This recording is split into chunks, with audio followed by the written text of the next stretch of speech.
Assalamualaikum warahmatullahi wabarakatuh. Salam sejahtera bagi kita semuanya. Yang saya hormati dosen pengempu mata kuliah Seminar Pendidikan Pancasila dan Kewarganegaraan, Bapak Iqmal M. Sos.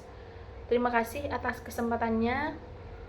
Sebelumnya perkenalkan, nama saya Indah Ramadhani dengan NPM 2387 2051 A001753. Nah, pada kesempatan ini saya akan memaparkan hasil penelitian saya dengan judul Analisis Kesadaran Masyarakat Terhadap Hak Anak dalam Fenomena Pernikahan Dini, Perspektif Pendidikan Kewarganegaraan di Desa Pragandaya, Kecamatan Pragaan, Kabupaten Sumeneb.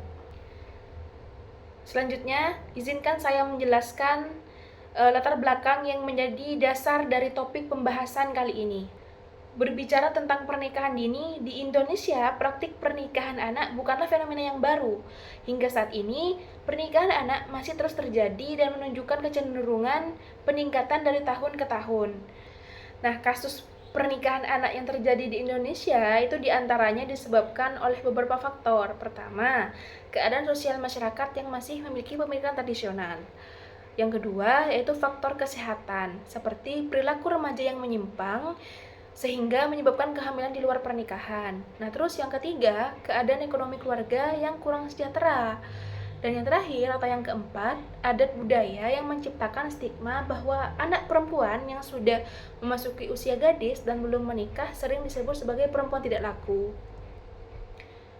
Nah, pernikahan dini masih menjadi salah satu permasalahan sosial yang kompleks di Indonesia, terutama di wilayah pedesaan. Nah, menurut data UNICEF tahun 2021, angka pernikahan dini di dunia masih tergolong tinggi dan Indonesia turut menyumbang angka sekitar 13%, khusus di kawasan Asia Timur dan Pasifik. Selain itu, diperkuat juga dari data Pusat Kajian dan Advokasi Perlindungan dan Kualitas Hidup Anak atau yang sering disebut dengan Puskapa, bahwa pada tahun 2020 menyebutkan ada sekitar 1.220 anak perempuan di Indonesia menikah sebelum usia 18 tahun.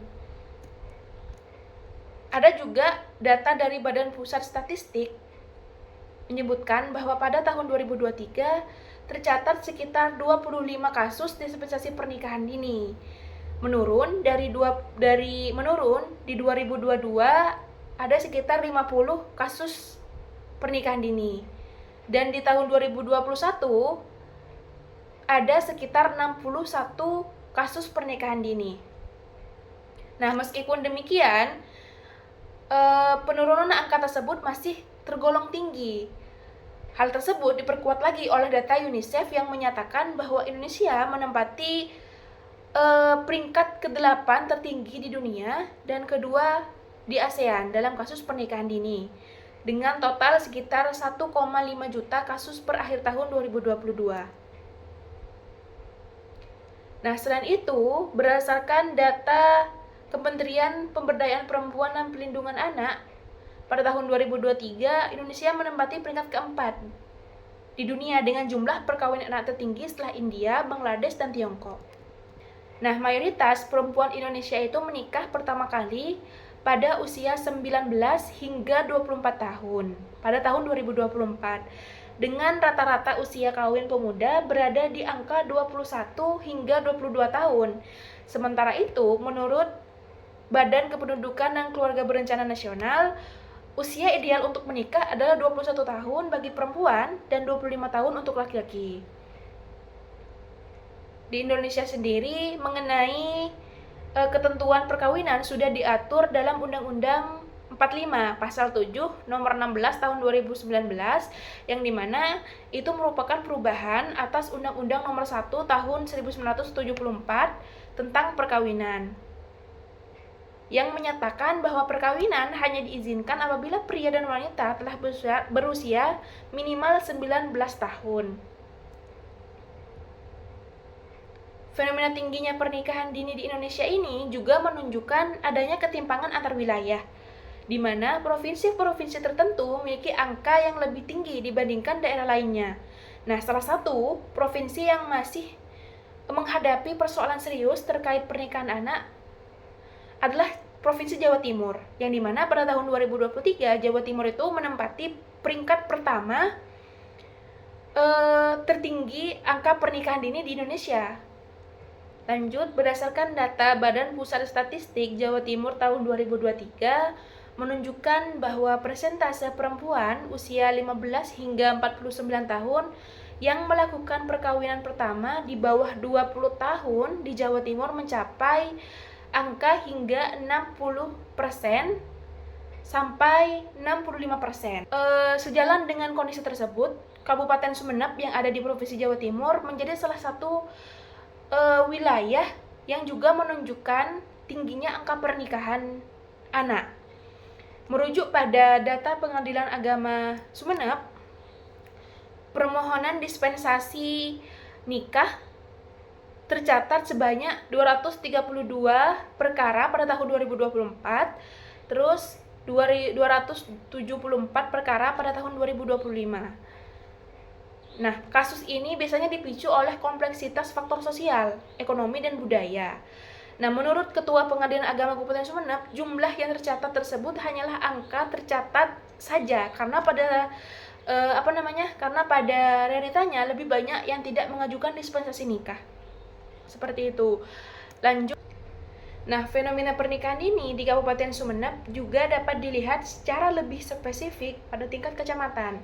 Salah satunya Kecamatan Peragaan. Berdasarkan data yang diperoleh melalui wawancara dengan Bapak Zainal Arifin selaku selaku penghulu KUA Kecamatan Peragaan mengenai catatan pernikahan dini.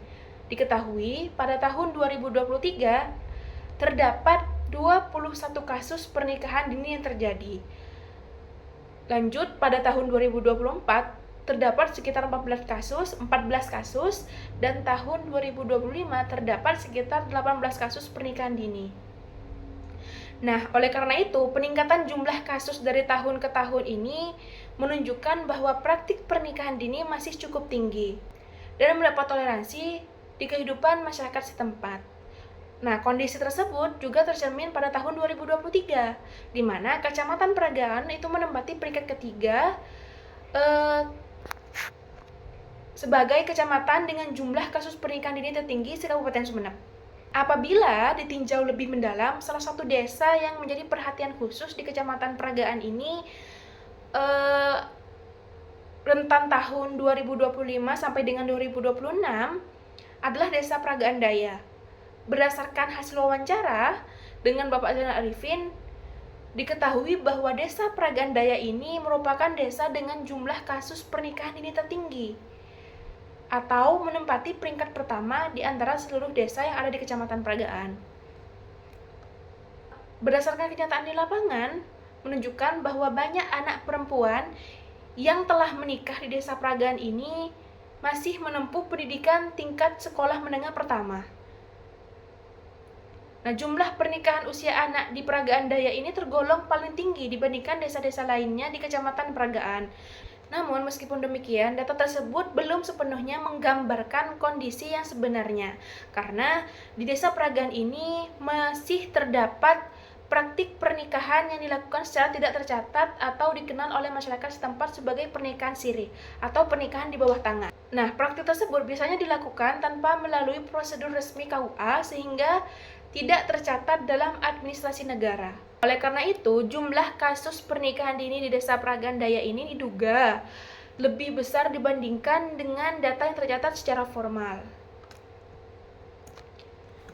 Nah, salah satu faktor yang melatar belakangi tingginya angka pernikahan dini Desa Peragaan Daya ini adalah kompleksitas berbagai faktor yang saling berkaitan. Nah, faktor pertama adalah kondisi ekonomi keluarga, di mana sebagian masyarakat masih memandang pernikahan sebagai salah satu cara untuk mengurangi beban ekonomi keluarga. Nah, yang kedua yaitu faktor sosial dan budaya. Norma dan kebiasaan yang berkembang di masyarakat ini menganggap bahwa menikah pada usia muda merupakan hal yang wajar. Nah, terus yang ketiga, faktor rendahnya tingkat pendidikan, di mana mayoritas masyarakat Peragaan Daya ini beranggapan bahwa pendidikan formal bagi anak cukup ditempuh hingga jenjang sekolah menengah. Nah, selain itu, faktor keempat atau faktor yang terakhir adalah minimnya pemahaman masyarakat setempat mengenai ajaran agama secara komprehensif. Nah, dari berbagai faktor tersebut menunjukkan bahwa fenomena pernikahan dini desa peragaan daya ini bukan hanya mempengaruhi salah satu aspek semata, melainkan merupakan hasil interaksi antara faktor ekonomi, budaya, pendidikan, dan pemahaman keagamaan yang masih terbatas. Fenomena pernikahan dini yang terjadi di desa peragaan daya ini tidak dapat dilepaskan dari persoalan kesadaran masyarakat setempat. Nah, dalam perspektif kewarganegaraan, pernikahan dini merupakan persoalan yang berkaitan langsung dengan pemenuhan hak konstitusional anak sebagai warga negara. Menurut Branson tahun 98, bahwasanya pendidikan kewarganegaraan itu memiliki 3 komponen utama. Yang pertama yaitu civic knowledge, pengetahuan kewarganegaraan, terus yang kedua civic disposition, karakter kewarganegaraan, dan yang ketiga civic skill, kecakapan kewarganegaraan. Nah, dari ketiga komponen pendidikan kewarganegaraan tersebut, penelitian ini secara khusus memfokuskan kajian pada aspek civic knowledge atau pengetahuan kewarganegaraan. Karena aspek ini memiliki keterkaitan erat dengan pemahaman masyarakat terhadap hak-hak anak dan praktik pernikahan ini yang masih terjadi di desa peragaan daya. Nah, terus selain itu masih ditemukannya praktik pernikahan yang tidak tercatat atau yang sering disebut dengan pernikahan siri. Rendahnya kesadaran masyarakat akan pentingnya pendidikan tinggi bagi anak, serta pandangan yang menempatkan pernikahan sebagai pemilihan utama bagi anak perempuan. Itu saja yang dapat saya sampaikan ataupun yang dapat saya paparkan dari hasil penelitian saya. Kurang lebihnya saya mohon maaf. Wassalamualaikum warahmatullahi wabarakatuh.